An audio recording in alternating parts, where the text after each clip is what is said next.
Kumusta po sa aming mga listeners?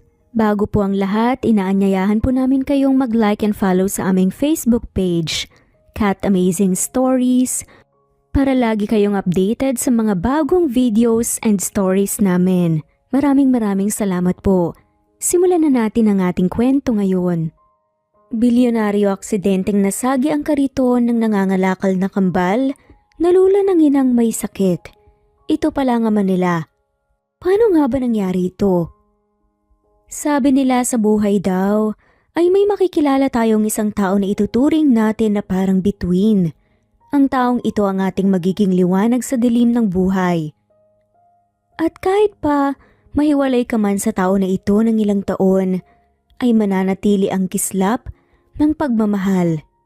Tulad ng mga bituin na hindi kailanman mawawala sa langit. Kahit pa kung minsan ay natatakpan ng ulap ng problema. Paano nga ba nagsimula ang kwento? Simulan na natin. Charlie, where are you? Ikaw na lang ang hinihintay rito. Saad ng babae na kausap ng lalaki sa phone habang abala ito sa pagmamaneho. Papunta na Jel. Medyo traffic pala sa bayan. I think I got lost kasi may parte ang probinsya na walang signal. Maybe some part of this place has poor satellite visibility kaya ganun. The GPS didn't work, pero malapit na ako. Tugon naman ng lalaki. Siya nga pala si Charlie De Vega, 30 years old at kasalukuyang CEO ng De La Vega Groups. Nasa maliit na probinsya siya ng San Rafael para dumalo sa groundbreaking ceremony ng De La Vega University, branch or extension na ipatayo nga sa probinsya. Isang universidad na pagmamay-ari rin ng kanilang pamilya at tumutulong sa mga kapos sa pera na makatuntong at makatapos sa kolehiyo. Pwede namang simulan nyo na habang wala pa ako. Nandiyan naman si Dad, hindi ba? Wika pa nga nito. Your parents asked me to call you. You are the CEO. Of course, hindi namin sisimulan ang groundbreaking ceremony na wala ka. Ano na lang ang sasabihin ng mga clients at investors natin kapag nagkataon? Just make it fast, okay? Maghihintay kami. Saad naman ng kaibigan niyang si Angeli o Jel kung tawagin niya. Alright. Give me at least 5 to 10 minutes. Ani at binaba na nga ang tawag. Habang patuloy sa pagmamaneho, ay inalis na nga niya ang tingin sa daan para tignan ang GPS ng sasakyan. Ang kaso laking gulat nga niya ng tila may mabundol na kung ano, kaya naman mabilis nga niyang nasipa ang preno. Ano ba yan? Puno ng kaba na saad niya, tapos mabilis nga na napatingin sa labas.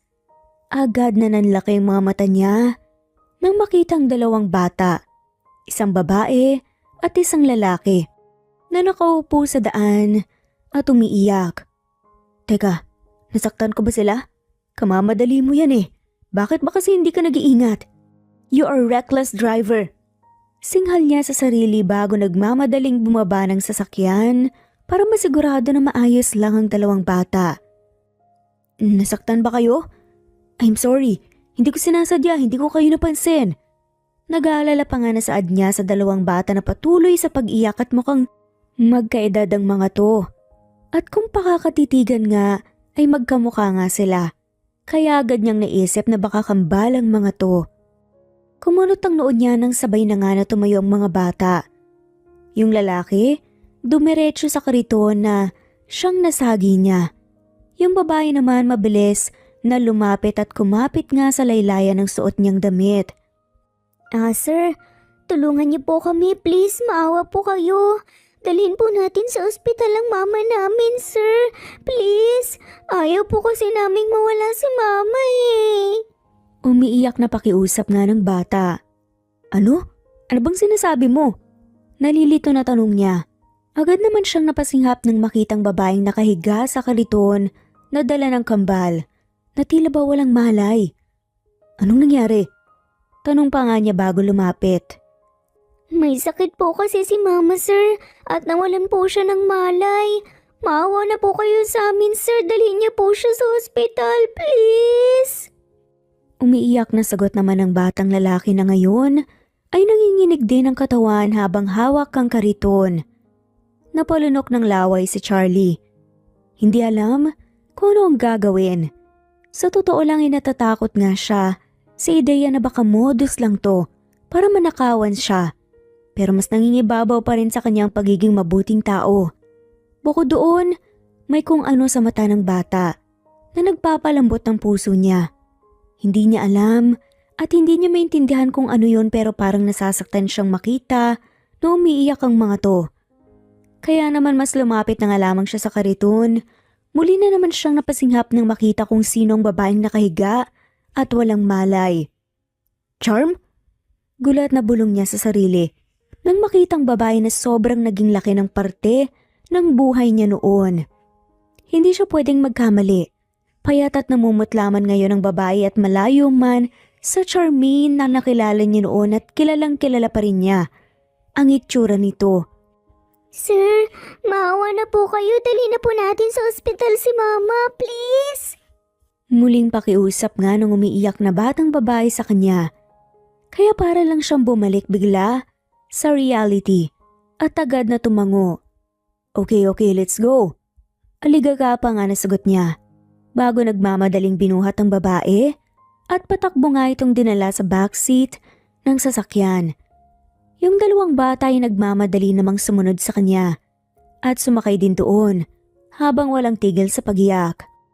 Mama, kung naririnig niyo po kami, wag mo muna po kayong alis ha. Wag niyo po muna kaming iiwan. Mama, gusto pa po namin kayong makasama.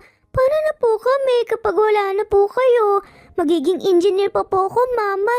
Bibilhan ko pa po kayo ng malaking bahay na may swimming pool. Kaya wag po kayong aalis. Saad nga ng mga kambal. Naririnig niya kayo. Mababa ang boses, nasagot niya. Kaya sabay na napalingon sa kanya ang mga bata. I mean, alam kong naririnig niya kayo. So stop crying now. Magiging maayos ang mama niyo. Malakas siya para sa inyo. Mahinahon na dagdag pa nga niya. Hindi niya alam kung nakatulong ba pero gusto nga niyang pag-anin ang loob ng mga to. Hindi naman sumagot ang mga bata at nagpatuloy lamang si Charlie sa mabilis na pagmamaneho papunta nga sa pinakamalapit na ospital habang patuloy na iniisip kung ano ang nangyari kay Charm sa mga nakalipas na taon at kung bakit ganito ang estado ng buhay nito ngayon. Doc, kamusta siya?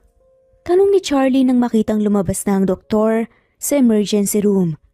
She's stable now. Ililipat na siya ng kwarto para mas makapagpahinga siya ng maayos. Sagot ng doktor kaya marahan siyang tumango. What happened to her? Nalilito pa nga na tanong niya. Well, I wouldn't say it's normal pero common na sa mga may leukemia ang mawala ng malay dahil sa electrolyte imbalances na maaaring magdulot ng pagkahilo. Paliwanag nga ng doktor, kaya agad na umawang ang bibig ni Charlie.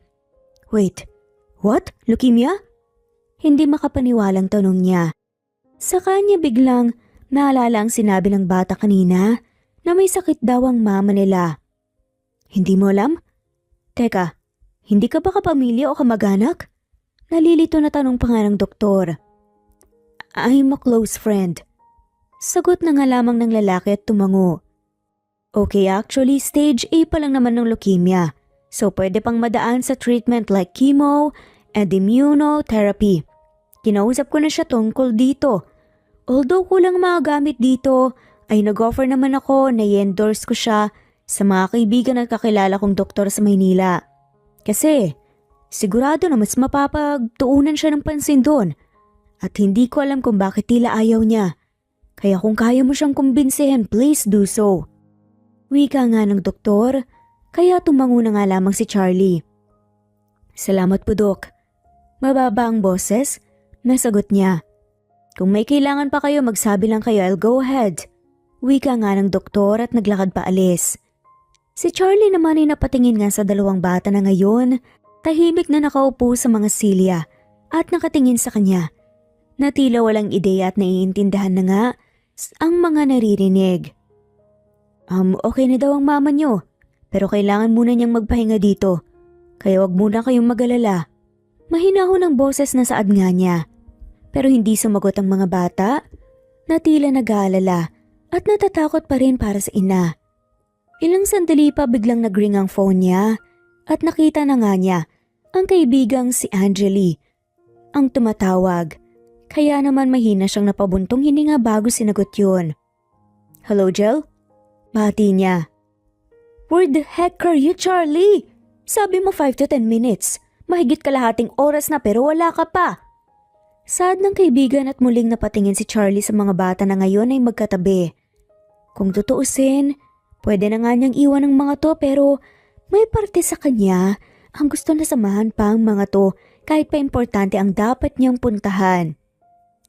"Something very important came up, Jill. Pasensya na pero hindi na ako makakarating. Can you please just ask Dad to take over, total?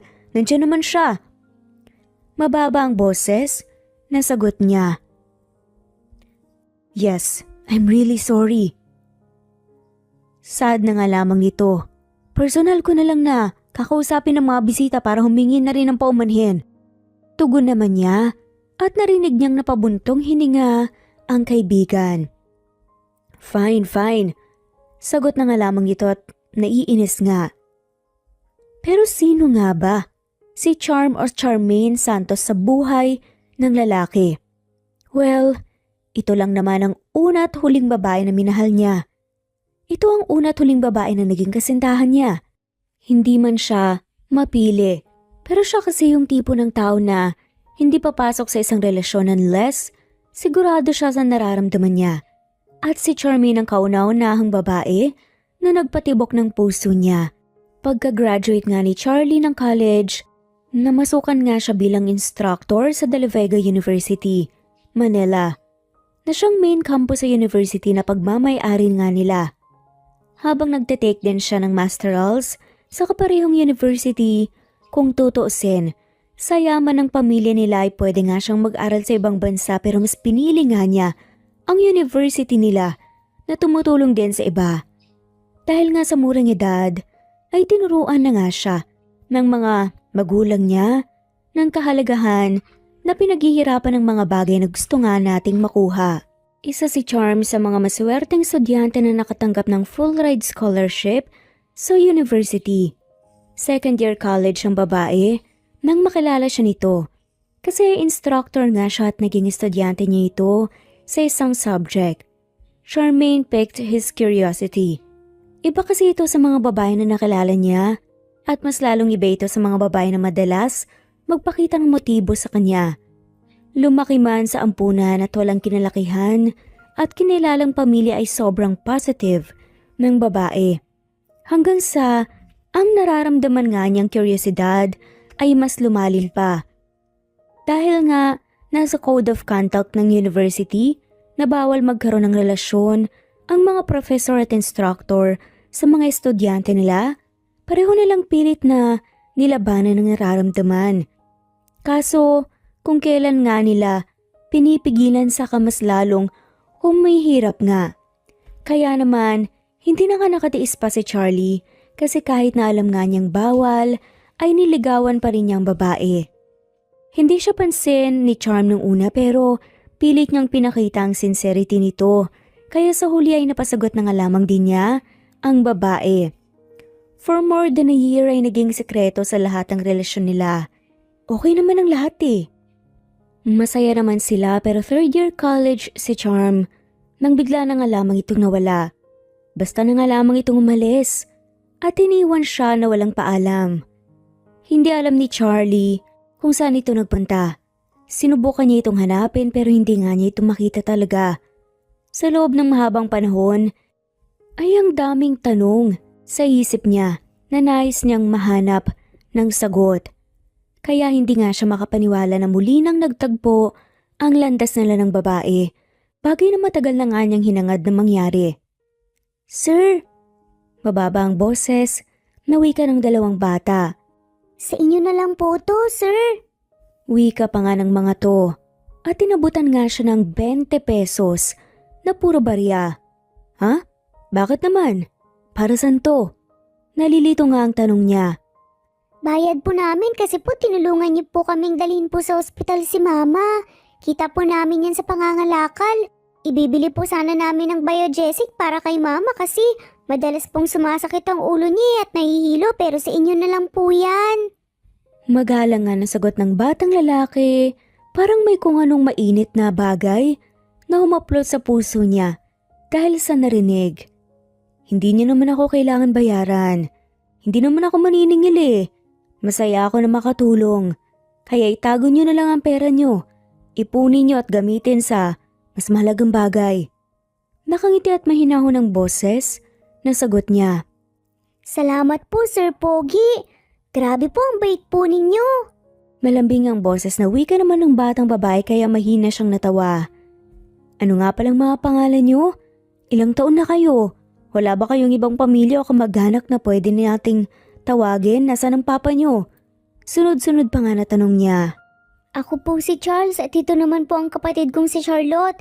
6 years old na po kami at kambal po kami. Paninimula nga ng batang si Charles, kaya biglang kumabog ng malakas ang dibdib ni Charlie. 7 years ago kasi, nang bigla na nga lamang, iwan siya ni Charm. Ibig sabihin malaki na pala ang chance na buntis na nga ito nang umalis nga siya. Tapos ay malapit pa nga sa pangalan niya, ang pangalan ng mga to. Wala po kasi kaming ibang pamilya. Wala rin po kaming papa. Dagdag pa nga nito, wala kayong papa? Nangihina ang boses na tanong nga ni Charlie. Wala po. Hindi po namin siya kilala pero pogi at mabait daw po ang papa namin, sabi ni mama. Love na love daw po niya si mama eh. Charlie daw pong pangalan niya. Kaya Charles at saka Charlotte po ang pinangalan po sa amin. Kaso, hindi pa po namin siya nakikita eh. At hindi po namin alam kung nasan siya. Nakanguso na sagot naman ng madaldal na si Charlotte. Kaya mahinang napasinghap si Charlie. Hindi kasi siya makapaniwala sa mga narinig. Dahil sa mga yun, tila nakumpirma na nga niya agad na anak nila si Charm. Ang mga bata. Hindi nga siya makasagot ulit kasi sabay-sabay nga silang napalingon kay Charm na bahagyang kumilos at tila nagising at nagkamalay na. Mama! Mama, okay na po ba kayo? May masakit po ba sa inyo? Nagugutom po ba kayo, Mama? Sunod-sunod pa nga na tanong ng mga to. Nasaan tayo? Nalilito na tanong naman ng babae. Nasa ospital po tayo, Mama. Nawalan ka po kasi ng malay eh. Sunod-sunod pa nga, nasaad nito. Ayos lang si Mama, mga anak, kumain na ba kayo? Wika nito at mamaya pa nga, tila mas nilalala pa rin ang mga bata kaysa sa sarili. Umiling lang naman ang cute ng mga bata habang nakanguso. Mama, natatakot po kami kanina. Mabuti na lang po tinulungan po kami ng pogi at mabait po na sir. Nadalhin po kayo dito sa ospital. Ngunit tumawang nga ang mga labi ng babae nang makita nga niya kung sinong kasama ng kambal. It's been a while, Charm. Mababa ang boses ngunit seryosong wika naman ni Charlie. Charlie? Usal naman niya sa pangalan ng lalaki. Charlie po? Charlie pong pangalan nyo? Kayo po bang papa namin? Tanong tuloy ng kambal. Bakit hindi mo sagutin ang tanong ng mga bata? Mariing saad nga ni Charlie. Sorry. I'm sorry, patawarin mo ko. Bulong naman ni Charm kasabay ng pamumuo ng mga luha sa mga mata niya. Agad na kumuyom nga ang kamao ni Charlie sa pinaghalong inis at galit. Gusto niyang sumigaw at sumbatan ng babae. Kasi base sa naging sagot nito at paghingi ng sorry sa kanya, ay nakumpirma na nga niyang anak nga talaga nila ang kambal. Pero bukod sa inaalala nga niya ang kalagayan ng kambal, ayaw nga niyang magalit sa harap ng mga bata dahil ayaw niyang matakot sa kanya ang mga to. Sorry? Yan lang ang sasabihin mo? 7 taon, Charm. 7 taon kang nagtago sa akin ito, wala akong ideya na may mga anak tayo. Tapos sorry lang sasabihin mo? What did I ever do to you to deserve this harsh and painful punishment? Mahina pero mariin nga at puno ng hinanakit na tanong niya. Wala, Charlie, maniwala ka. Wala kang ginawa ako kasi itong may problema eh. Ako itong natakot. Nangihina na tugon niya. Mama, siya po ba ang papa namin? Tanong nga ulit ng batang si Charles at hindi ulit agad nakasagot ang babae. Tinatanong ka ng mga bata, Charm. And I also want to hear it from you. Ako ba naman nila? Madain na tanong muli ni Charlie kahit pa alam naman niya ang sagot. Mariin naman na napapikit si Charm habang patuloy sa pagluha ang mga mata. Tapos ay marahan nga siyang tumango. Oo, medyo napapaus pa nga ang boses. Nasagot nito. Kayo po ang papa namin. Sabi po ni Mama mabait daw po kayo. Pero bakit kayo lang po kayo? Bakit ang tagal niyo pong umuwi sa amin? Ayaw niyo po ba sa amin? Hindi niyo po ba kami mahal? Sunod-sunod na tanong pa nga ng kambal sa kanya. Mga anak, hindi. Kasi hindi alam ni Papa ang tungkol sa inyo.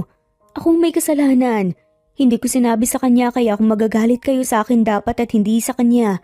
Hindi sa Papa niyo. Agad na wika naman ang umiiyak na si Charm.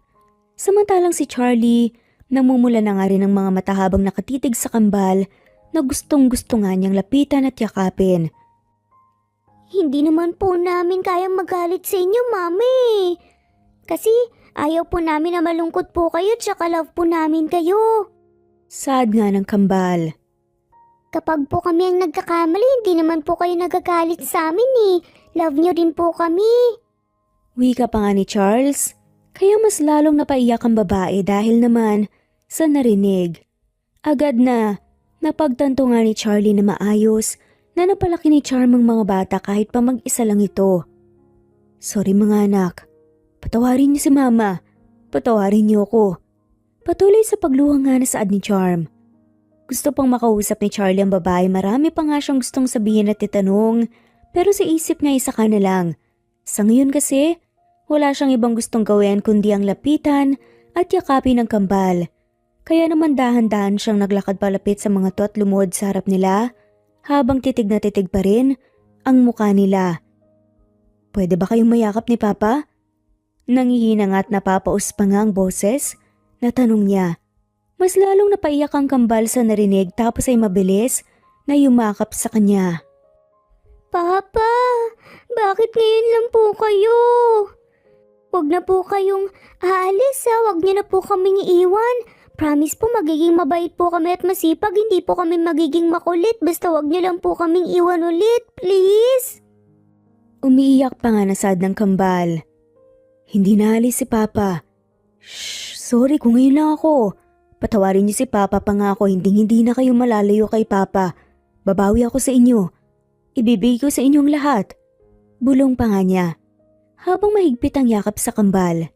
Kasabay nun ay tumulo na nga rin ang luha sa mga mata niya. Pakiramdam niya ay nasagot na nga ang tanong niya kanina. Kung bakit tila magaan ang loob niya sa mga ito. Malamang yun ang tinatawag na lukso ng dugo. Pakiramdam din niya ang tadhana mismo ang gumawa ng paraan para magtagpo ang mga landas nila. Kung hindi kasi siya na traffic at naligaw ng daan hindi niya mabubundol ang kariton ng mga to. Hindi niya alam kung gaano niya katagal na yakap ang mga bata habang nag-iiyakan sila pero para bang ayaw na nga niyang bitawan at pakawalan pa ang mga to. May konting sakit at kirot man sa puso sa ideya na ngayon lang niya nakilalang mga bata. Masaya pa rin naman siya. Sa dami ng accomplishments na narating niya sa buhay ay parang may kulang pa rin pero ngayon pakiramdam niya napunan na nga ng kung anumang kulang na hindi nga niya may paliwanag noon at gagawin niya ang lahat para bumawi sa maraming taon na hindi niya nakasama ang mga to at wala nga siyang nagawa para sa mga to. Mukhang napagod ang mga bata kaya iyak. Mababa ang boses na sad nga ni Charlie.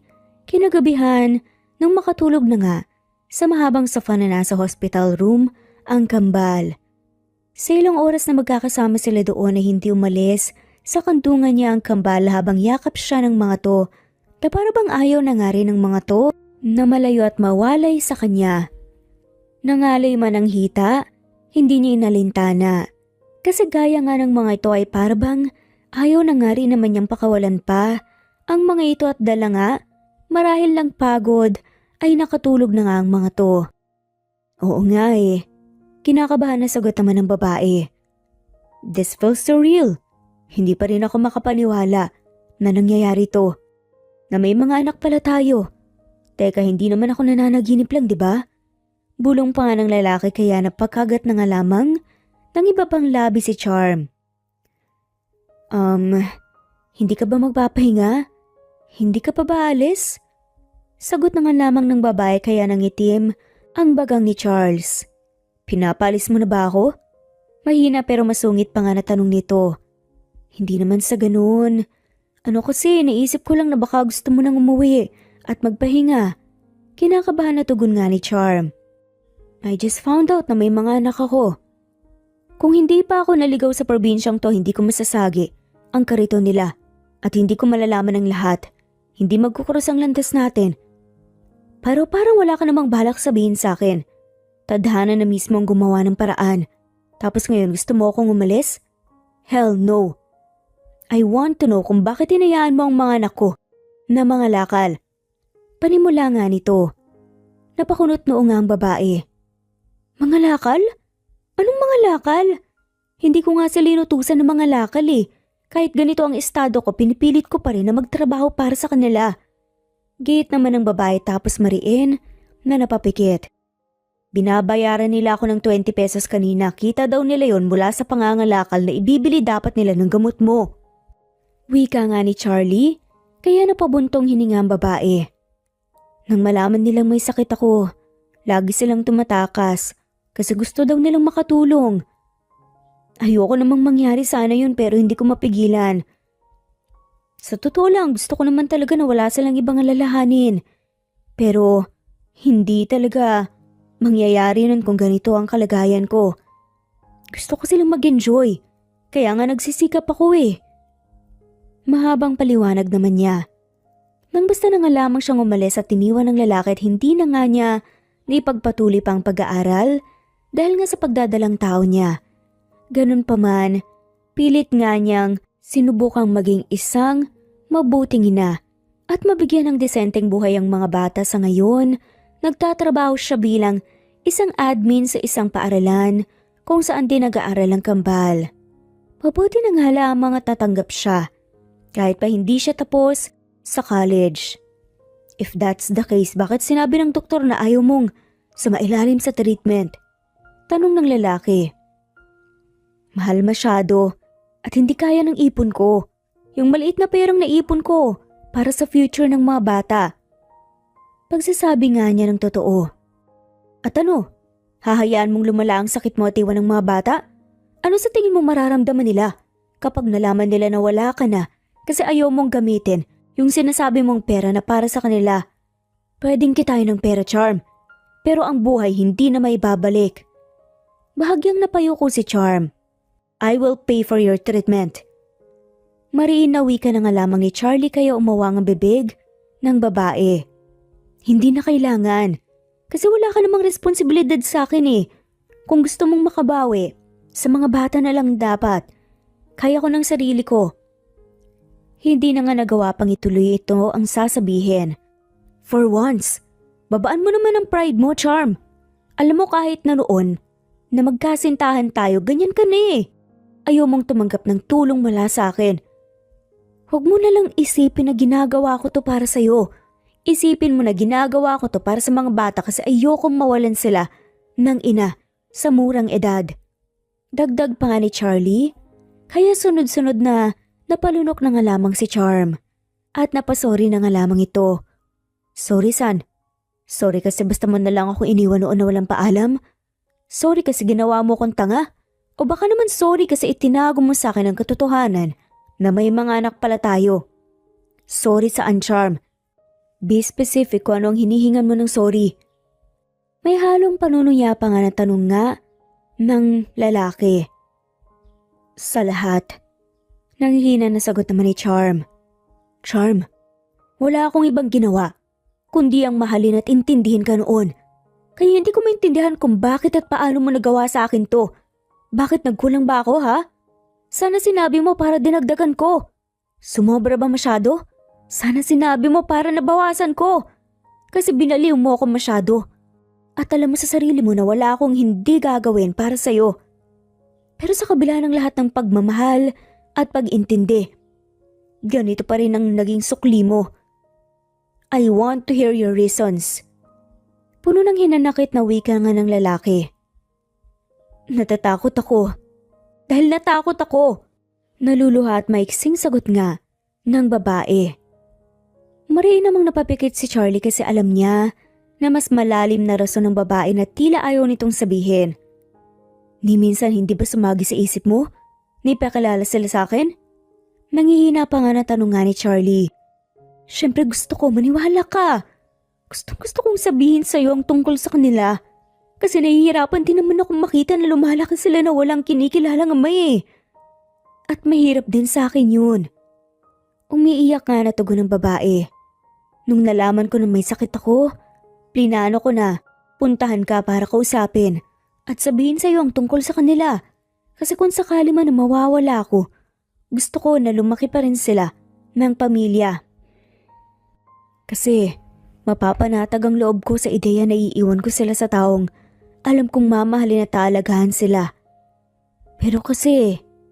Pero hindi mo ginawa kasi natakot ka. Fine, kung ayaw mong sabihin sa akin ang totoong rason kung bakit mo nagawa to, hindi na kita pipilitan but I am here now. And I want to be part of their life. Sisimulan ko yon sa pagdadala nila sa apelyidong De La Vega. Kasi mga De La Vega sila. Pinalpangan na sabi ni Charlie. Dala nila ang pangalan mo. Patuloy na pagluha naman na sagot nga ni Charm. Kaya bahagyang umawang ang labi ni Charlie. Sa gulat at hindi agad, nakasagot pero nanatili ang titig niya sa mukha ng babae.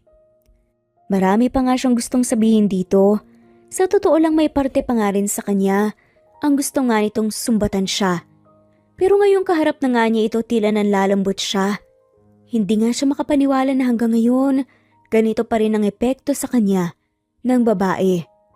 Kaya rin noon, kahit pa ang laki ng kasalanan nito, sa kanya ay hindi man lamang niya magawang magalit ng matagal. Ni minsan ba? Nagsisi ka na iniwan mo ko, Charm? Nangihina at tanong nga ulit ni Charlie. Sa dami ng gusto niyang itanong, isa ito sa mga gusto nga niyang mabigyan talaga ng sagot. Mas lalo namang napaluha si Charm sa narinig tapos napayuko pa. Dahil oo, labis siyang nagsisisi na nagpadala nga siya masyado sa takot at iniwan na nga lamang basta ang lalaki habang nagdadalang tao siya. Sa loob ng maraming taon, ang daming what ifs ang naglalaro sa isip niya. Nagulat naman si Charm nang hinaplos nga ni Charlie ang pisngi niya. Tapos marahan nga nitong inangat ang mukha niya, kaya agad na nagtamang mga mata nila. Hindi mo na kailangan magsalita, kasi nakikita ko sa mga mata mo ang sagot. Halos pabulong pa nga na wika ni Charlie na ngayon namumula nga ang mga mata dahil kanina pa pinipigilan muling umiyak. Sorry Charlie, patawarin mo ako.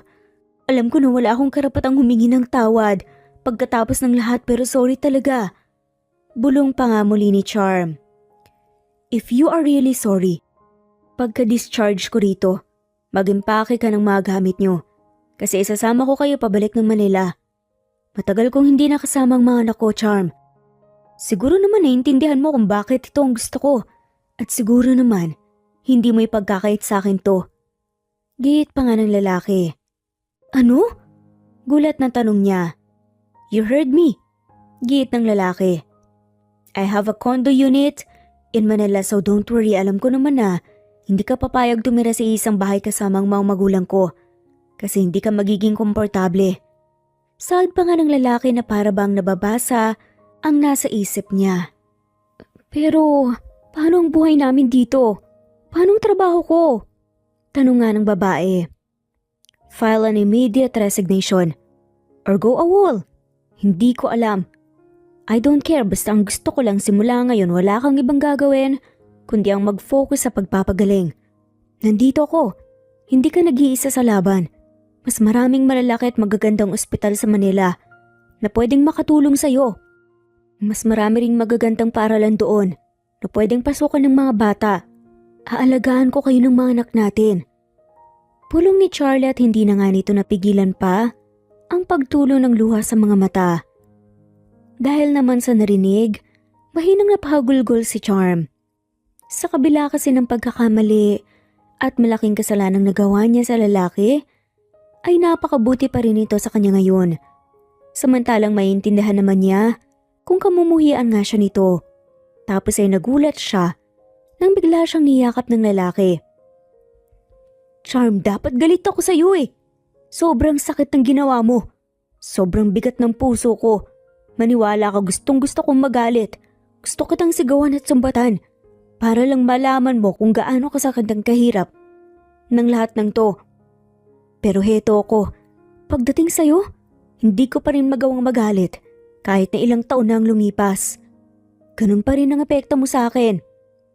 Bulong nga ng lalaki. Sa maniwalat ka sa hindi.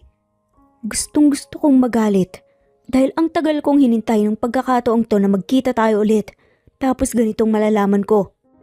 Emosyonal na dagdag pa nga niya. Hindi nakasagot si Charm dala ng labis na pagiyak. Pero hinayaan na nga lamang niya na nakabaon ng mukha niya sa dibdib ng lalaki na ngayon ay yakap siya. Aminado rin naman kasi siya sa sarili na matagal nga siyang nangulila rito. Gaya ng lalaki, kahit pa maraming taon nang lumipas, alam niya sa sarili na hindi pa rin nagbabagong nararamdaman niya. Bakit?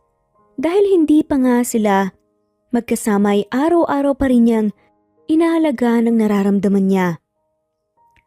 Nang ma-discharge nga si Charm, ay nanatili pa nga sila sa probinsya ng ilang araw para hayaan na mas makapagpahinga pa nga ang babae. Pansamantalang tumuloy si Charlie sa apartment nila. Hindi kalakihan pero masasabi namang disente kahit papaano. Nakita niya ang klase ng buhay na meron ng mag-ina sa maliit nga na probinsyang yun. Simple man ay masasabi rin naman niyang masaya at puno naman ng pagmamahal.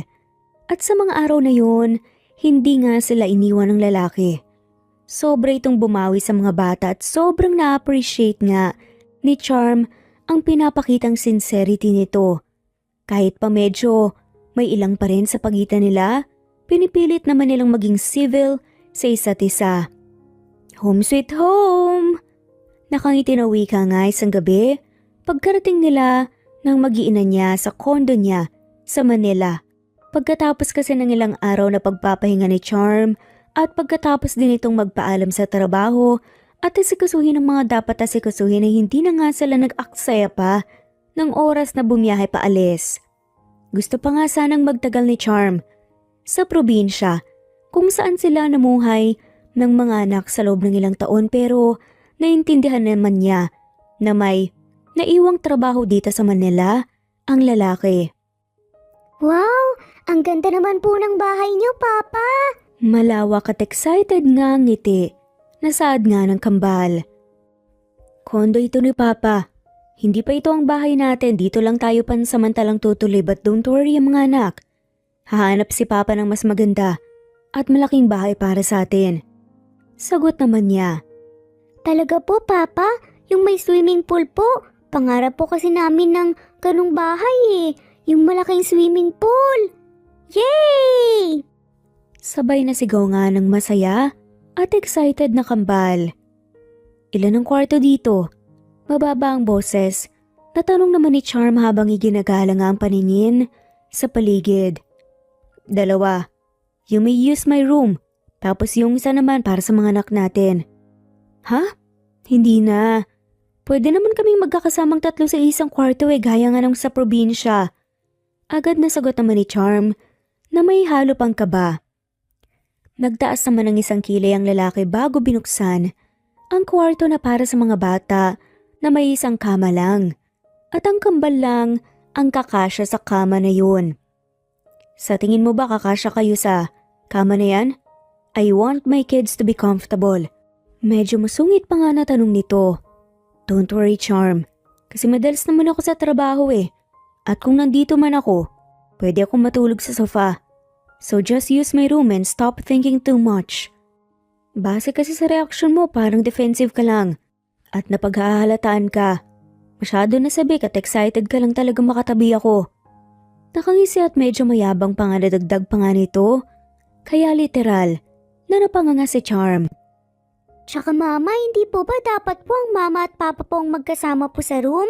Tsaka big boy at big girl na po kami, kaya dapat hindi po kami tumatabi sa inyo na matulog. Yun po ang tawag na privacy. Sad pa nga nila Charlotte at Charles. Tama po mama, privacy po ang tawag dun. Sabi ni Papa bago po tayo malis sa probinsya. Sabi pa nga po niya kapag daw po nasa room kayong dalawa, dapat kakatok muna daw po kami at maghihintay po ng sagot bago pumasok. Ganun din po kayo sa amin dapat Kasi good manners daw po ang pagbibigay po ng privacy at kapag may privacy daw po kayong dalawa, magiging masaya po kayo at gusto po namin na maging masaya po kayo, di ba po Papa? Itinuro niyo po yun sa amin. Malawak ang ngiti at tila proud nga na sad pa ni Charlotte kaya biglang naubo si Charlie. Hindi kasi niya inasahan na ilalaglag siya ng madaldal na anak. Hala ka, bakit mo sinabi? Hindi ba sabi ni Papa secret lang yun kay Mama? Ang dadal mo talaga Nagkakamot nga sa ulo na wika naman ni Charles sa kapatid. Hindi ba pwedeng kasama natin si Mama secret? Nakanguso nga. Natanong naman ni Charlotte at hindi naman alam ni Charm kung matutuwa ba siya sa kainosentehan nga at kakyutan ng mga bata o kung dapat ba siyang mag-alala sa natutunan ng mga to sa ama nila. Bakit hindi nyo ayusin ang mga gamit nyo? Tapos sa order na lang ako ng dinner natin, tiyak magugutom na kayo. Pag-iiba naman ni Charlie, nang usapan at peke na tumawa samantalang si Charm ay napailing na nga lamang dahil sa mga narinig. Okay po Papa. Magiliw nga at sabay na sagot naman ng kambal na binuhat na ang dalang mga bag at naglakad na nga papasok sa kwarto nila. Ayusin mo na rin ang mga gamit mo sa kwarto natin. I mean kwarto ko. Kwarto mo. Lito pa nga na wika ni Charlie kaya mahinang natawa ang babae. Sige na, order muna ako ng dinner natin. Dagdag pa nga nito tapos nagmamadali nang naglakad. Palayo habang ang dalawang tenga ay pulang-pula. Nang makalis na nga ito, ay lihim na napangiti si Charm bago naglakad papasok sa kwarto dala ang mga gamit. Kahit pa naman kasi may kaunting ilang pangarin sa pagitan nila ni Charlie, ay pansin niya na pinipilit ng lalaki na maging maayos at normal lang ang lahat. Hindi lang para sa mga bata pero para sa kanilang dalawa. Kung tutuusin, alam niya sa sarili ang kasalanan sa lalaki. Kaya wala nga siyang planong maginarte, lalo na kung ito na mismo ang nagpakumbaba at nag-reach out at tinulungan pa nga sila nito ngayon. Papa, ang ganda po ng room namin. Kaya lang po malamig po masyado Hindi po ba pwedeng patayin na lang po natin ang aircon? Kaya nga po Papa mas malamig pa po sa room namin kaysa po sa dati po naming ref sa probinsya. Baka po kapag natulog kami, paggising po namin, nagyayelo na po kami. Sad pa nga ng kambal. Napatawa na nga lamang ng bahagyang lalaki. Pwede naman mga anak, ang kaso baka mainitan kayo mamaya kasi walang electric fan dito O baka gusto nyo, hinaan na lang ni Papa ang aircon. Hindi bale bukas papasyal tayo ng mall. Mamimili tayo ng mga kakailanganin na rito sa bahay. Excited at malambing na saad pa niya. Tsaka Papa, pwede po ba tayo pumili ng mga laruan? Naiwan po kasi yung mga laruan namin sa probinsya Tsaka po yung bagong libro po sana Papa. Hindi ko rin po dala po yung mga libro ko Magkasunod na saad pa nga nila Charlotte at Charles. Mahilig kasi si Charlotte sa mga Barbie dolls. Si Charles naman mahilig sa mga libro. Nagbabasa lagi lalo na yung science fiction sa books. Wika nga ni Charm, kaya nakangiting tumango si Charlie at masaya nga siya kasi marami na nga siyang nalalaman pa unti-unti tungkol sa mga anak nila. Bibilhin natin ang lahat ng gusto niyo bukas. Pwede rin tayong manood ng sine kung gusto niyo. Tapos maglalaro tayo ng arcade. Tapos kakain sa labas, what do you think? Dagdag pa nga ng lalaki. Talaga po, Papa? Yay! Masayang sigaw naman ang kambal. Pagkatapos noon, ay nagpatuloy na nga lamang sila sa pagkain habang masaya pa rin nakikinig sina Charm at Charlie sa kadaldalan ng anak nila. Nang matapos kumain dala marahil ng mahabang biyahe kanina, nakatulog na nga lamang rin ang kambal pagkatapos nilang maghilamos. Samantalang si Charm ay nagpa siyang linisin ang mga pinagkainan nila.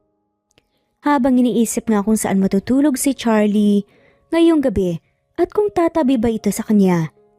Bakit naglilinis ka ng mga pinagkainan? Nakakunot ang noon na tanong nga ni Charlie mayapa-yapa. Kaya agad na napalingon si Charm sa lalaki. Anong problema? Nalilito na itong tanong. Hindi ba't bago pa tayo bumiyahe papunta rito sinabi ko naman na wala akong ibang gustong gawin kundi ang magpahinga ka at mag-focus sa pagpapagaling? Kaya ko namang linisan yan eh. Dagdag pa nga nito. Ano ka ba? Ayos lang, hindi naman mabigat ang trabaho na to eh. Tsaka hindi ako sanay na walang ginagawa sa bahay kung wala akong kahit na anong gagawin. Baka mas lalo pa akong magkasakit. Sagot pa niya. Hindi pwede. Hindi ka pwedeng magkasakit, hindi ka pwedeng mamatay. Gate naman ng lalaki. Overreacting nga ang lalaki. Ha? Hindi naman talaga ganun ang ibig kong sabihin, biro lang yun. Aniya. Well, hindi magandang biro yun. At ayokong marinig ulit yun. Anyways, maraming pwedeng gawin dito para hindi ka na mainip at mapagod. Dagdag pa nga nito at nakikita nga at ramdam ang pag-aalala at sincerity. Sobra na kasi yung mga nagagawa at tulong mo sa amin ng mga bata. Sad pa nga ng babae. Obligasyon ko yun bilang ama nila. Sagot nito. Oo nga pero gaya rin ang sinabi ko noong una. Hindi naman ako kasama sa obligasyon mo sa kanila. Ikaw ang ina nila, Charm. Kaya obligasyon kong siguraduhin na hindi ka mawawala sa kanila. Our kid needs you. We need you. Halos pabulong pa nga nadagdag nito, kaya tumalon nga rin ang puso ng babae. Charlie, naiintindihan ko ang punto mo, okay? At maniwala ka sobra kung na-appreciate itong mga ginagawa mo pero gusto ko rin naman na may magawa kahit na papaano. Hindi naman pwedeng iasa sa'yo lahat. Okay naman kami dito, nakaka-relax naman kami. Kaya ikaw din, dapat mag-relax ka din minsan. Malaki nang naitulong mo sa amin. Mahinahon nga na saad niya. Wifely duties? Yun ang gusto mong gawin? Fine, pero ayoko na masyado kang nagpapagod. Yun ang sabi ni Dr. Mariano. Wika pa nga ng lalaki. Pwede naman kung kailan ka hindi busy. Ako na tong tinutulungan mo, ako pa tong nag-iinarte. Kahit naman busy ako, gagawa ko ng paraan para magka-oras para sa inyo ng mga anak natin. Seryosong wika ni Charlie. Salamat Charlie Kasi kung tutuusin, tama ka naman eh. Dapat galit ka sa akin. Dapat kinamumuhian mo ko ngayon. Dapat sinusumbatan mo ko. Sa laki ba naman ang kasalanan ko sa iyo pero heto ka. Tinutulungan mo pa rin ako. Kaya kailangan mong gumaling. Kasi kailangan ka pa ng mga anak natin. Kailangan ka namin. At mas lalong kailangan mong bumawi sa akin. Sagot nga ng lalaki. Napakagat na nga lamang ng ibabang labi si Charm. Bago pilit nga nang umiti at tumango. Sa totoo lang, nung nalaman niya na may sakit nga siya ay sobra nga siyang natakot pero inihanda na nga niyang sarili sa maraming possibilities.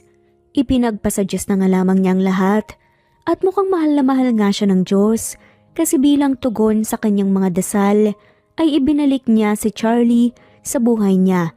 Ang una't huling lalaki na minahal niya at sa tingin niya ay mamahalin niya habang buhay. Ang lalaki na ngayon ay tumutulong sa kanya. Dahil dito, kahit na papaano ay nababawasan nga ang kanyang takot at pangamba. At mas nagkakaroon nga siya ng lakas ng loob na labanan nga ang sakit. Kasi kung may isa man siyang pangarap, yun ay sana balang araw ay totoong mabuo ang pamilya nila at maging masaya sa loob ng mahabang panahon. Sa mga sumunod na araw, kahit pa sobrang busy nga ni Charlie sa trabaho, sinisigurado nga niya na hindi siya mawawala ng oras para sa mag-iina niya. Nariyan ang ipapasyal niya ang mga to sa kung saan-saan bibilhan ng kung ano-ano at kung ano-ano pa. Sinisigurado nga niya na sobra talaga siyang makakabawi sa maraming taon na hindi niya nakasama ang mga to. Makakagawa sila ng marami at masasayang memorya na magkakasama. Sigurado ka ba na okay lang iwan ng mga bata kay Manang Celia? May halong pag-aalala na tanong nga ni Charm. Don't worry about them. Mabuting tao at mapagkakatiwalaan naman si Manang Celia. Sagot ng lalaki tinutukoy ang helper sa bahay nila. Hindi ko naman kine-question yun eh. Sa katunayan medyo nag-aalala ako para sa kanya eh. Kilala mo naman ng mga bata medyo may pagkamakukulit. Iba ka lang kasi mapasakit pa siya. Ng ulo matanda na. Sad na nga lamang ni Charm at natawa si Charlie. Charlie? What are you doing here? Tanong nga ng isang boses maya-maya pa habang naglalakad sila sa hallway papuntang opisina ni Dr. Mariano. Jel, ikaw pala. May appointment lang kami with Dr. Mariano, ikaw. Anong ginagawa mo rito? Sagot naman ng lalaki nang makita ang kaibigang si Angeli. I'm just here for a check-up. Nakangiting tugon nga ng babae pero ang ngiti sa labi nito ay agad na nawala nang makita kung sino ang kasama nito. Si Charm naman ay napalunok ng laway nang makita rin ng babae at nag-iwas kaagad ng tingin. Si Charmaine nga pala. And Charm, this is my friend Angeli pero Jel ang palayaw niya. Pagpapakilala nga niya. Nice to meet you. Mababa ang boses na wika na nga lamang ni Charm at pilit nang umiti. Nice to meet you too. Sagot naman ni Jel. Paano Jel? We'll go ahead now? Sa opisina na tayo magkita. Wika nga ni Charlie kaya marahang tumango ang babae. Tapos ay nagpatuloy na nga ulit sila sa paglalakad. Hanggang sa makarating na nga sila sa opisina ni Dr. Mariano, tahimik lamang si Charm at hindi na nga nagsalita pa. Nabasa at na-review ko na ang iyong medical records. Pero kailangan mas i-verify. Kailangan mong sumailalim sa blood test, CT scan para makita ang extent ng leukemia. And MRI, since nabanggit nyo na madalas kang nakakaramdam ng pagkahilo, kailangan din ng biopsy. After that, pwede na tayong mag-set ng appointment for chemo. Wika nga ng doktor habang nakaupo nga sila sa Celia sa harap nga ng office table nito. Pwede bang gawin na natin ang lahat ng yon ngayong araw, Doc? Tanong nga ni Charlie. It may take couple of hours, pwede naman, para maghintay na lang tayo ng resulta pagkatapos. Sad na nga lamang ng doktor. Okay lang ba sa'yo kung ngayon na gawin ang mga test? Para mas madali, para mas malaman natin ang dapat gawin. Tipid nang umiti naman ang babae. Kaya yun ang ginawa nila. So for the blood test, CT scan at MRI, within a few minutes, 2 to 3 hours, may resulta na. But for the biopsy, may take 3 to 7 days. Tatawagan na lang kayo. You did great, Miss Santos. Nakangiting wika ng doktor pagkatapos nga ng lahat ng test. Doc, pwede po bang magtanong? Tanong ni Charm. Go ahead, ano yun? Masakit po ba ang chemo? May halong ka ba nga takot na tanong nga ng babae? Well, nakadepende kasi yun sa pain tolerance ng bawat tao. Pero base sa mga naging pasyente ko, hindi naman talaga masakit. Pero may konting discomfort lang lalo na ang side effects nito pagkatapos. You may feel weak and tired. Pero okay din. Makakaya mo to. Dahil dito ka naman gagaling, di ba? Pero meron ding temporary hair loss. Dagdag pa nga nito kaya pilit ngumiti si Charm bago marahang tumango. You don't have to be afraid. Sasamahan naman kita lagi dito. Isipin mo lang na pansamantala lang ang ganito hanggang sa maging okay ka lang talaga. At gagawin natin ito nang magkasama para sa mga anak natin. Mahinahon ang boses na wika nga ni Charlie para paganin nga ang loob ni Charm. Pansin kasi niya ang kaba at pag-aalala sa babae. Salamat, Doc. Mababa ang boses na sad na nga lamang ni Charm at pilit nga nang umiti. May mga ilan pa nga silang naging tanong sa doktor bago nagpaalam at nagpa siyang umalis na. Habang nasa biyahe ay tahimik lamang si Charm bukod kasi sa natatakot siya sa kalagayan na iniisip din niya si Angeli ang kaibigan ni Charlie. Parang kanina ka patahimik ka. Ayos ka lang ba? Tanong nga ni Charlie sa babae.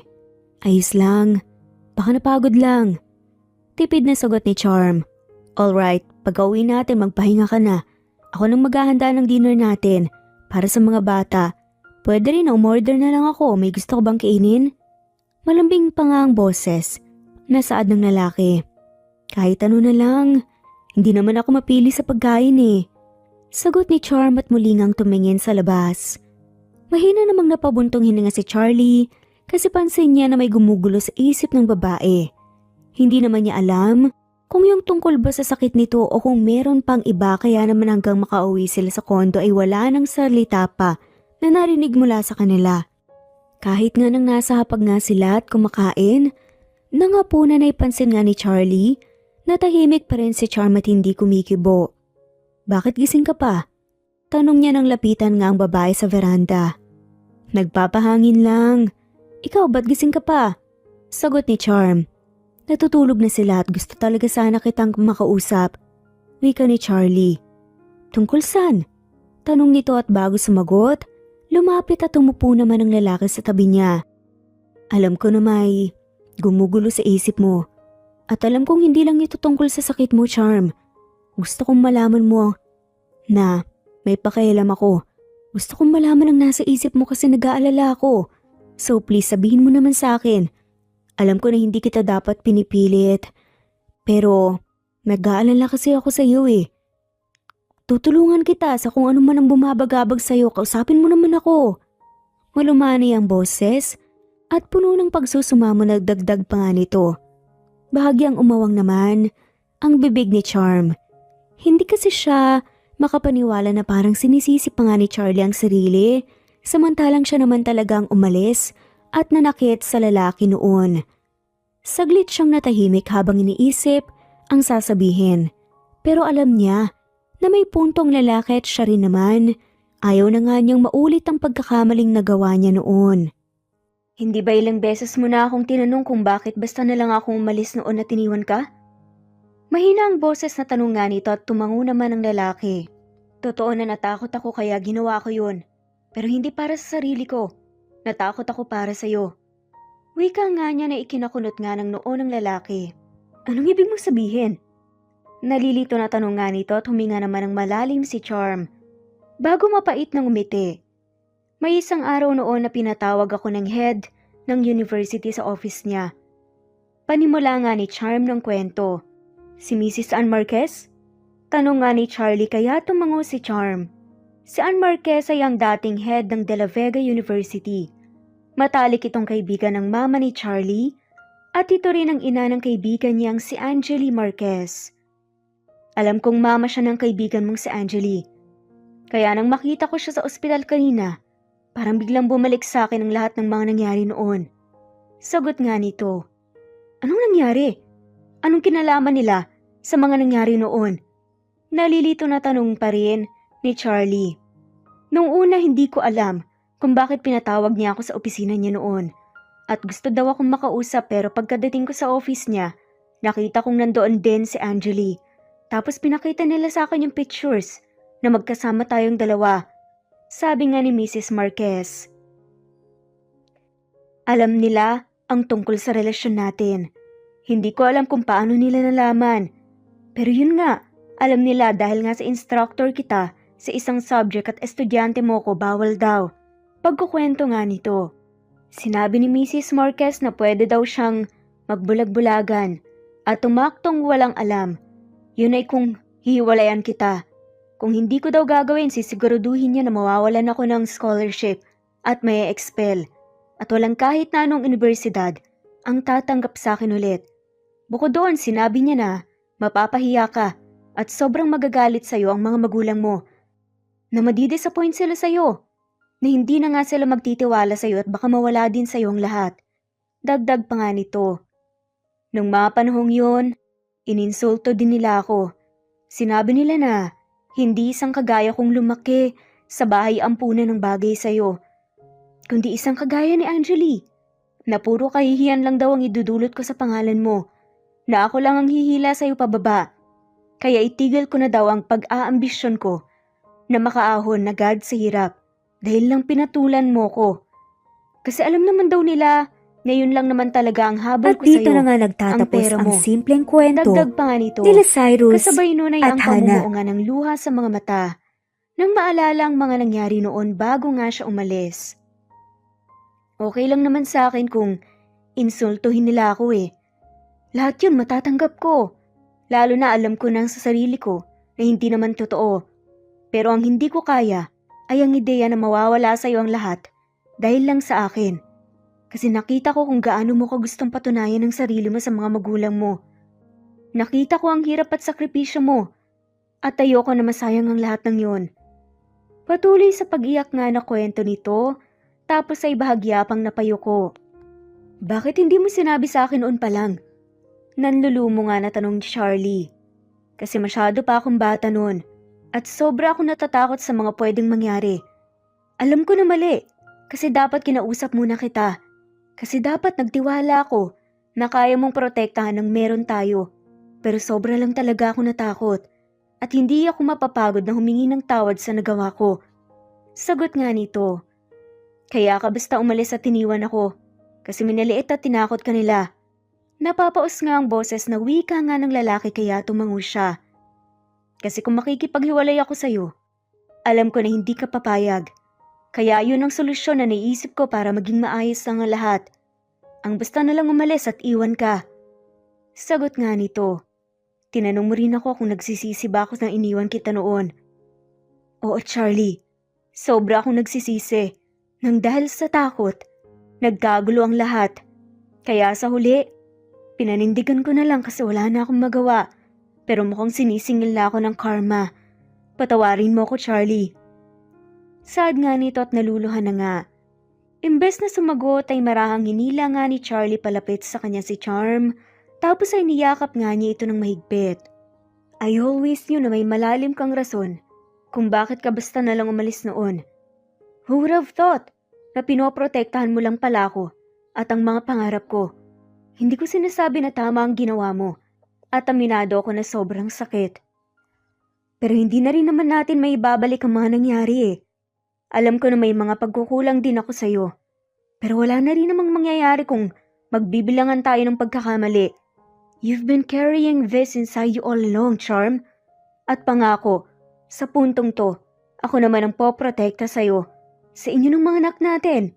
Patawarin mo ko kung wala akong nagawa para sa'yo noon.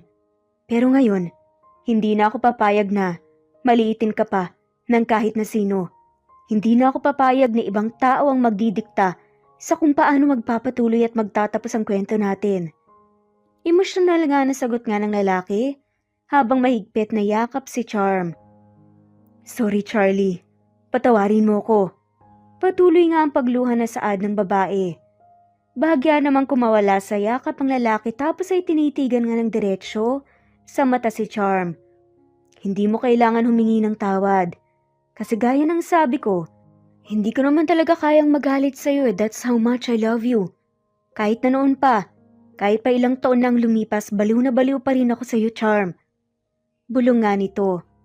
Pagkatapos ay mas inilapit pa nga nito ang mukha ng babae at sa isang iglap ay siniil niya ito ng halik. Nung una ay kapwa nga sila nagulat sa nangyari, pero maya-maya pa ay nahanap na nga nila na lumalalim na ang halik. At sinusuklian na rin yon ni Charm. Hindi nila alam kung gaano katagal pero kapwa sila naghahabol ng hininga pagkatapos. Now, I want you to promise me na kung may kahit na anong gumugulo sa'yo, sasabihin mo sa akin, kahit na ano pa yan, pag-uusapan natin at magkasamang aayusin, maliwanag ba? Bulong nga ni Charlie. Sabay tumango naman ang babae. We've spent a lot of years apart at hindi na ako papayag na mangyari ulit yon. So do you trust me? Tumango muli si Charm. Good, kasi bukas na bukas din, dadalhin ko na kayo ng mga anak natin sa bahay at ipapakilala sa mga magulang ko. Wala silang ibang choice, kundi ang tanggapin at mahalin din kayo ng mga anak natin gaya ng pagmamahal ko sa inyo. Ha? May halong kaba na tanong naman ng babae, kaya mahina nga siyang natawa. Don't worry, Charm. Alam ko naman na matatanggap at magugustuhan nila kayo. Mabuting tao ang mga magulang ko at hindi sila kailanman nakialam sa mga desisyon ko. So stop worrying too much. Nakangiti at malambing ang boses, nasagot ng lalaki bago muling yumuko at siniil ng halik si Charm. Nagulat pa nga si Charm nang bigla nga siyang binuhat ni Charlie sa bridal style Pagkatapos ng halik, at nakangising naglakad nga ang lalaki papasok sa loob ng kwarto. Sapat na yung ilang araw na nasa sofa ko natutulog. Napapangiti na bulong pa nga nito bago nga siya marahang inihiga sa kama. Si Charm naman ay napangiti na nga lamang din. Aminado naman kasi siya sa sarili na masaya nga siya sa mga nangyayari. At magaan din ang loob niya na nagawa na nga niyang sabihin sa lalaki ang rason kung bakit nga siya basta na nga lamang umalis at naglaho noon na parang isang bula. Sigurado ka ba na ayos lang to? I mean, paano kung hindi nila matanggap ang mga bata? Ayoko masaktan ng mga anak natin. Kinakabahang bulong nga ni Charm nang maiparada nga ni Charlie ang sasakyan sa harap ng isang malaking bahay at sabay-sabay nga silang bumaba doon. Are you kidding me? Ang tagal na nila akong kinukulit na bigyan sila ng apo, kaya tiyak na matutuwa sila. Matatanggap at mamahalin nila kayo. Nakangiti at paninigurado naman ni Charlie. Let's go? Pasok na tayo sa loob. Pagganyaya pa nga niya. Papa, mabait po ba sila lolo at lola? Hindi po ba sila masungit? Nakanguso na tanong nga ni Charlotte habang naglalakad sila papasok. Oo nga po, Papa. Tangdaldal po nitong si Charlotte. Baka po kasi makulitan po sila sa amin tapos mapagalitan po kami. Segunda naman ang batang si Charles kaya mahinang natawa si Charlie. Mababait ang lolo't lola niyo mga anak. Sagot niya. Tapos ay medyo nagulat nga si Charm nang pinagsaklop nga ng lalaki ang mga kamay niya. Well, hinayaan lang niya yun.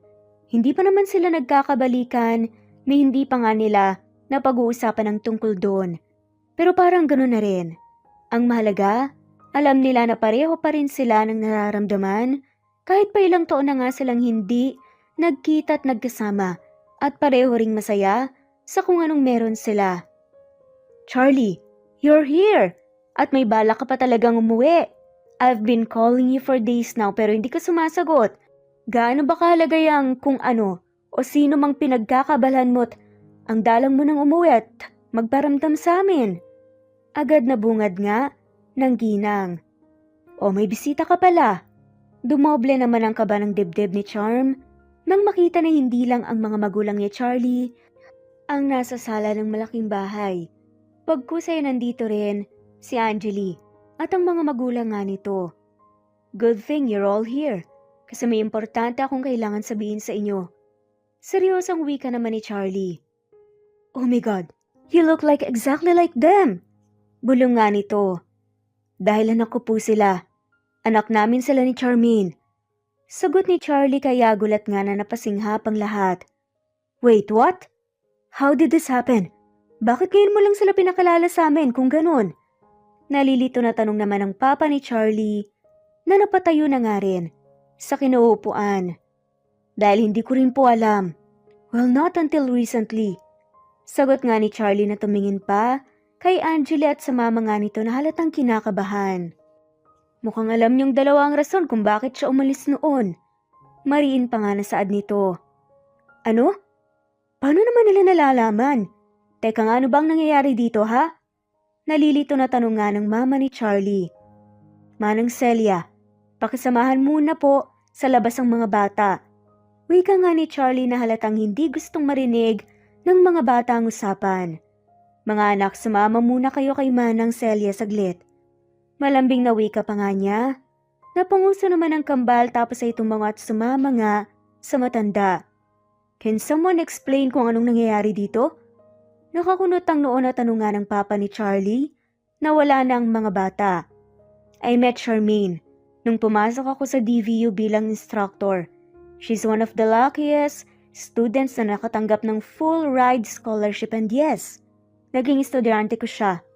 Panimula nga ni Charlie. Hindi ko ginusto na mahulog sa kanya but what can I do? Hindi rin niya ginusto na mahulog sa akin pero ako ang nangulit sa kanya. I know it was wrong.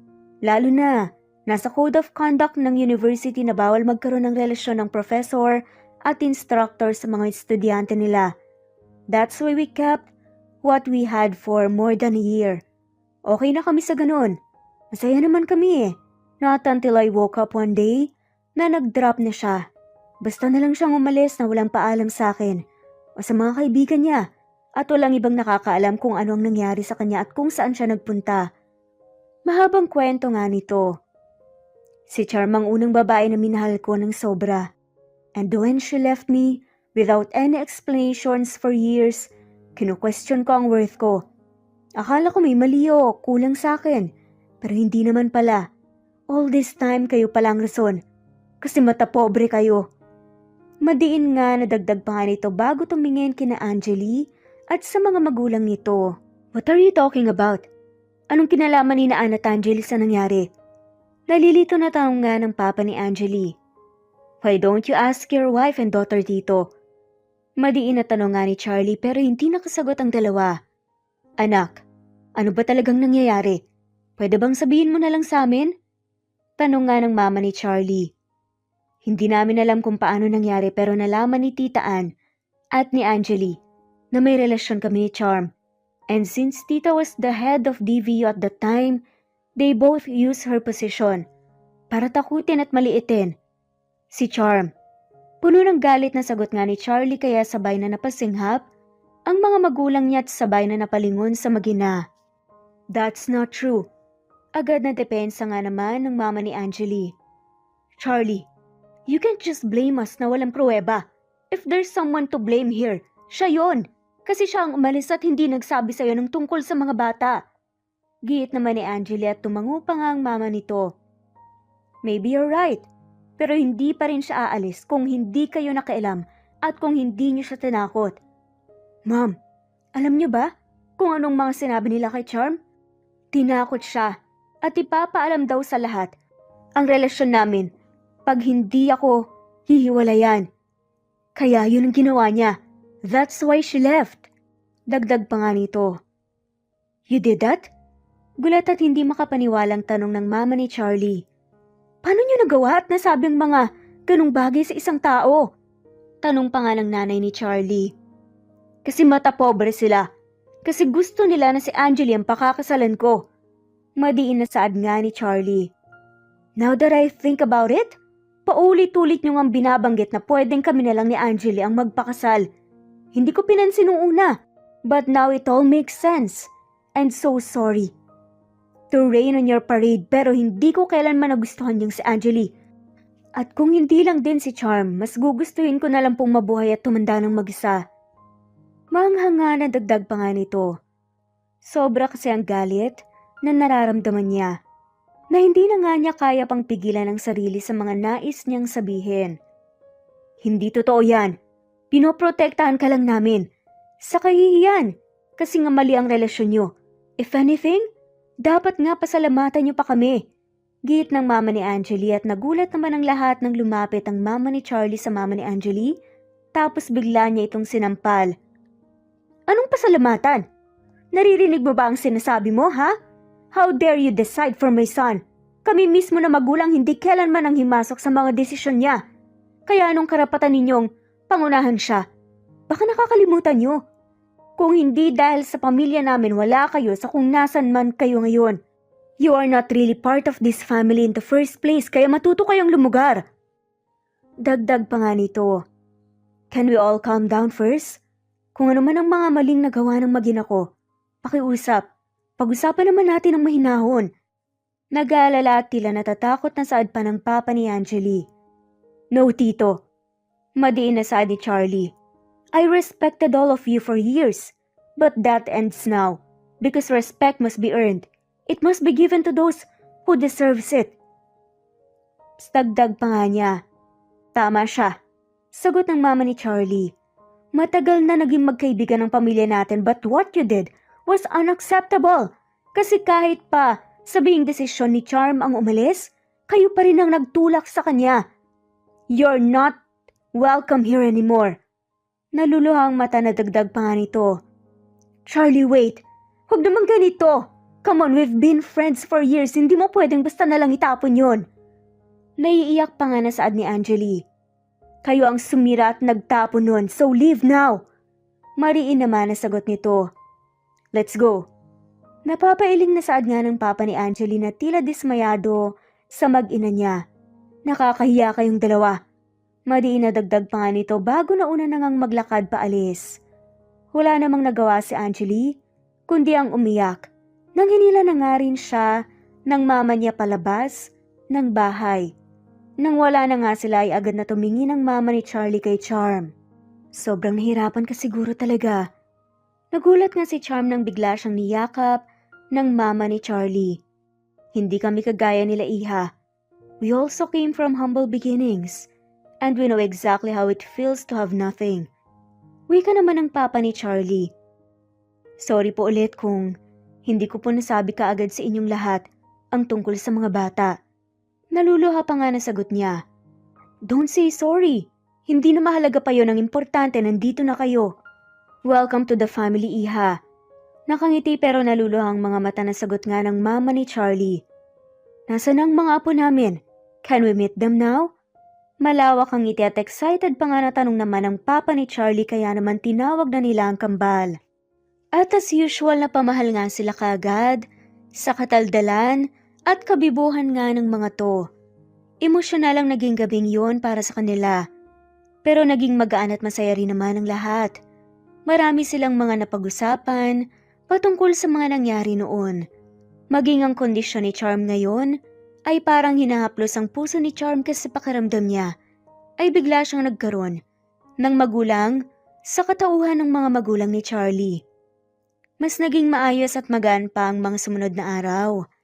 Halos araw-araw nga kung pumasyal ang mga magulang ni Charlie sa kondo o kung hindi naman ay sila ng mag-iina ang papasyal sa mansyon. Ilang beses na nga rin nakiusap ang mga to na sa mansyon na nga sila tumira kasama sila. Nahihiyaman ay napapayag na nga rin nila si Charm sa huli. Lalo na talam naman niya na kailangan din nila ni Charlie nang makakatulong sa kanila na tumingin sa mga bata lalo na kapag busy si Charlie sa trabaho at nagsimula na nga talaga siya sa paglaban sa sakit niya. Hindi ka makatulog? Mababa ang boses na tanungan ni Charlie isang gabi. Nang puntahan nga sa terasa ng mansyon si Charm, ay pagod pang umupo sa tabi nito. Hindi sagot ng babae. Ang mga bata natutulog na ba? Tanong pa nito. Ayun, kasama ulit sa kwarto si na mama at dad at nakikipagkulitan sa lolo't lola nila. Yung dalawang matandang yun parang gusto nang ipagdamot sa atin ng mga anak natin. Biro pa nga nito, kaya sabay silang natawa. Sa mga nakalipas na araw, nakita nila kung gaano minahal ng mga magulang ni Charlie ang mga apo nila. Maging si Charm na nga rin. Itinuring nila ito na parang isang totoong anak. Ikaw, bakit gising ka pa? Malambing ang boses, natanong pa nga nito. Sa totoo lang, iniisip ko ang mga pwedeng mangyari bukas. Hindi ko alam pero kinakabahan at natatakot ako . Sagot nito at napatingin pa nga siya sa lalaki nang pinagsaklop nga nito ang mga kamay nila. Well, bukas na kasi ang first session niya ng chemo at totoo na natatakot siya. Normal na matakot. Hindi naman kasi natin alam kung ano ang mga pwedeng mangyari. Aminado ko na, maging ako natatakot din. Pero naniniwala ako na magiging maayos ang lahat. At kapag natatakot ka, tandaan mo na nandito lang ako para sa'yo. Kami ng pamilya natin. Mahinahon ng boses na sagot pa nga ng lalaki habang nakatitig sa mga mata niya. Charm, mahal kita. Mula noon at hanggang ngayon wala pa ring nagbabago.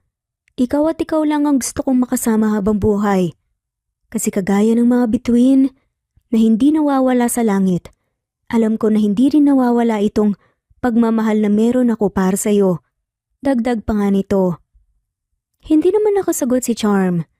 Lalo na nang may nilabas nga na maliit na bagay ang lalaki mula sa bulsa. Agad na napasinghap nga ang babae nang makita nga ang diamond ring. Alam ko na dapat nanliligaw muna ako pero maraming taon na ang nasayang para sa ating dalawa and I don't want to waste another second. Hindi ko ginagawa to para lang mabigyan ng buong pamilya ang anak natin. Ginagawa ko to kasi hindi ko nakikita ang sarili ko sa hinaharap na hindi ka kasama. Hindi ito kasing romantic ng mga scene sa libro at movies. hindi magarbo, ni wala kahit na ano maliban sa nararamdaman ko. But please, make me the happiest man alive, Charm. Will you marry me? Naluluha ang mata at puno ng pagsusumamo na saad pa nga nito. Agad na napatakip nga si Charm ng bibig. Kasabay din ang pamumuongan ng luha sa mga mata niya. Sa totoo lang ay marami pa rin siyang dahilan para matakot. Una na nga doon ang sakit niya. Pero alam niya na marami ring rason para maging malakas at masaya. At sa puntong to, mas gusto na nga lamang niyang lumabas at maging masaya ulit. Oo, Charlie, pumapayag ako. Naluluha nga na tugon niya kaya malakas na napasigaw nga ng yes ang lalaki bago isinuot nga ang singsing. Tapos hinalikan nga siya nito sa labi. Nagulat pa nga sila nang marinig na biglang umiyak ang kambal na nakasilip pala sa kanila. Sa pinto kasama nga ang lolo't lola ng mga to na malawak ang ngiti at halatang masaya sa nasaksihan. Tapos ay nagmamadaling tumakbo ang kambal palapit sa kanila at yumakap. Halina kayo sa loob. Medyo malamig na kasi dito sa labas. Nakangiti at masayang wika ni Charlie sa kanila pagkaraan ng ilang minuto. Kaya naman sabay-sabay na nga silang tumayo pero agad na kumunot ang noo niya nang makita na natigilan nga si Charm na nakaramdam naman ng pagkahilo. Hey, what happened? Nag-aalala na tanong nga ni Charlie. Medyo nahihilo kasi ako. Hindi na nga nagawang ituloy pa ni Charm ang sasabihin at pakiramdam kasi niya. Naging magaan ang buong katawan niya at biglang nagdilim ang lahat. Basta ang huli nga niyang narinig ay ang sigaw ng buong pamilya ng pangalan niya na sobrang nag-aalala nga para sa kanya. Mabilis na lumipas ang mga araw. Mga araw na naging linggo, mga linggo na naging buwan at mga buwan na naging taon. Naging maayos naman ang lahat. Oo, naging maayos ang lahat. Noong gabing nag-propose si Charlie kay Charm at noong gabing nawala ng malay ang babae, ay sobra silang natakot at nag-alala at agad na itinakbo sa ospital ang babae. Sa awa ng Diyos ay naging maayos naman ang kalagayan nito. Nagsimula ito agad sa treatment. Ilang chemo session ang hinarap nito. Namayat ng sobra, namutla, nalagasan ng buhok, at sobra mang nahirapan, ay lumaban pa rin siya dahil na rin sa suporta at pagmamahal ni Charlie at ng mga bata sa kanya, maging ang mga magulang na rin ni Charlie. Halos 6 na buwan din ang itinagal ng paglaban ni Charm ng leukemia bago nila tuluyang napatay ang cancer cells sa katawan niya. Pagkatapos nun ay hindi pa rin sila nagpakampante kasi ay regular pa rin ang kanyang check-up kahit na hanggang ngayon ay ganun pa rin. Pero masasabi nila na maayos at masaya naman na ang lahat at unti-unti na ring humahabang muli ang buhok niya.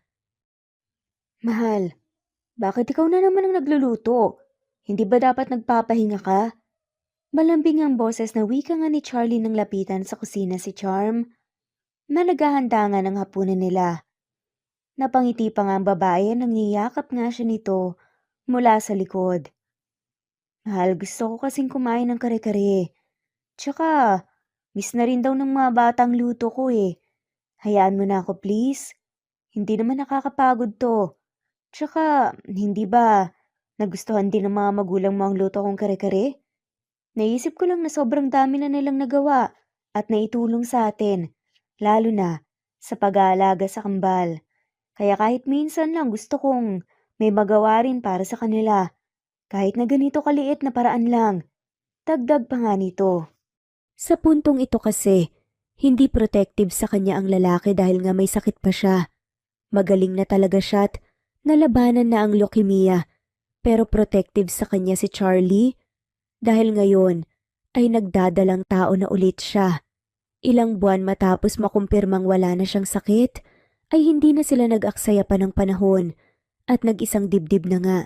Simple lang ang naging kasal, mga pamilya, kamag-anak at malalapit na kaibigan lang ang imbitado. Pero napuno naman ang araw na yon ng saya at pagmamahal.